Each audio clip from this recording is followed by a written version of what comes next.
алейкум дӯстони азизам. Хостам ки камтарак дар бораи конкурсамон маълумотиям. Шояд ки баъзеҳо нафаҳмида бошанд чӣ кор кардан дар кор, дар куҷо комментария навистан дар кор, ба киҳо обуна шудан дар кор. ҳозир ҳамаашро ман ба шумо сода карда мефаҳмонам. аввал дӯстони азизам, анамин канал медарояд таҷ влог мам. дар анамин канал конкурс рафта истодааст. мо фақат спонсорҳои ҳамин канал ҳастем, спонсорҳои ҳамин конкурс.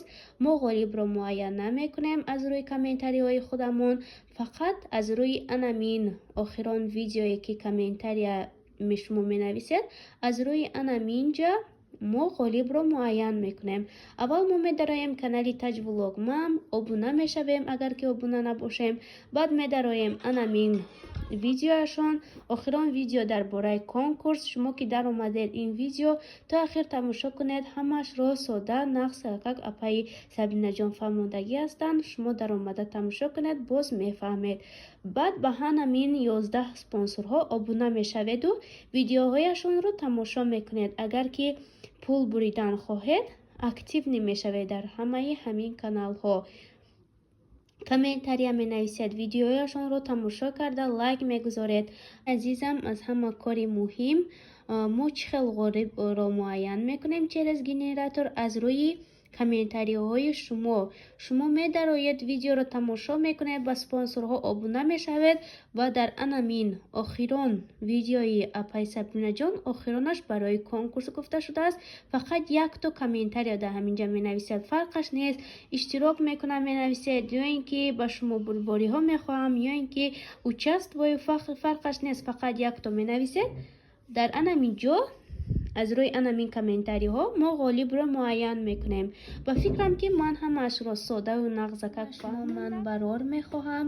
ҳоло ҳам вақт аст то 8 шумо метавонед ки ҳоло ҳам иштирок кунед дар ин конкурс ва ғолиби ҳамин хел тӯҳфаҳои хубу беҳтарин гардед.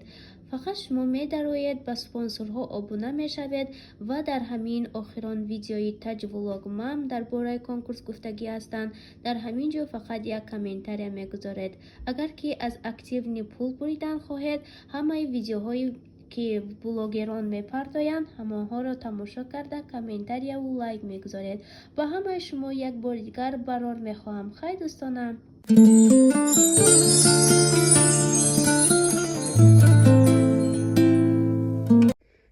салом дӯстони азизу меҳрубонам. умедворам ки ҳамаи шумо хубу тансият ҳастед.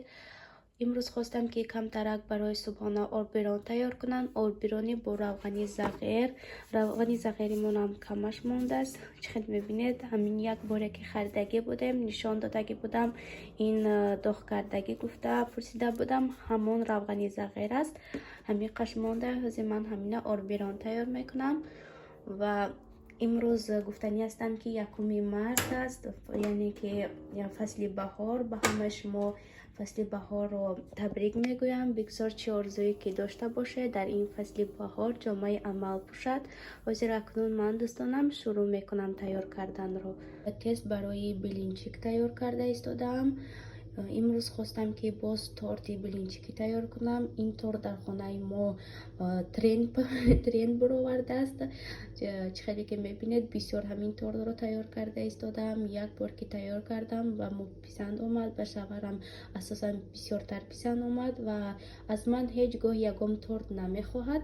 намегӯяд ки торти наполеон пас, медовик пас, ягом шикай ки гӯям ки чӣ торт тайёр кунам. фақат мегӯяд ки торти билинчикӣ тайёр кун. ва имрӯз ки ҳама чиз хонада буд, хостам ки тайёр кунам.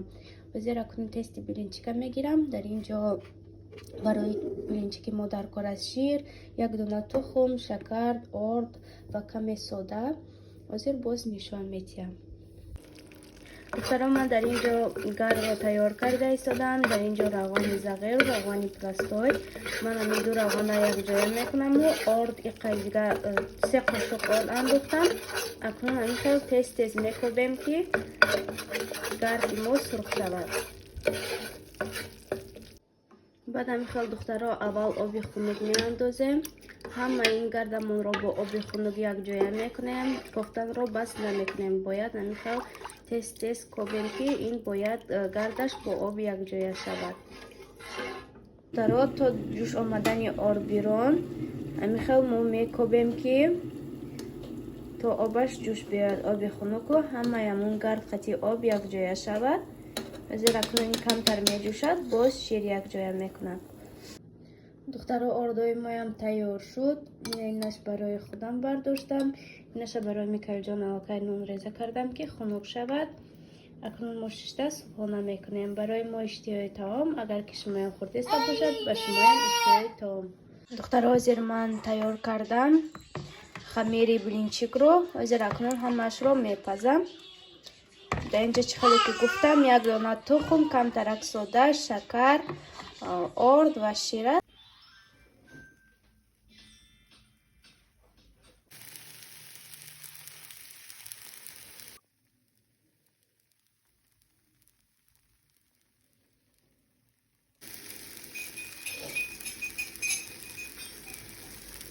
ман аллакай ҳамаи блинёма пухта шуда. чӣ хеле мебинед, ҳамаш тайёр шуд. дар инҷа намедонам чанд дона. инҷа да бошад кремама тайёр кардам. дар инҷа банан майда кардам. ҳозир акнун тортама крем карда мегирам. азизам, торти марам омода гашт.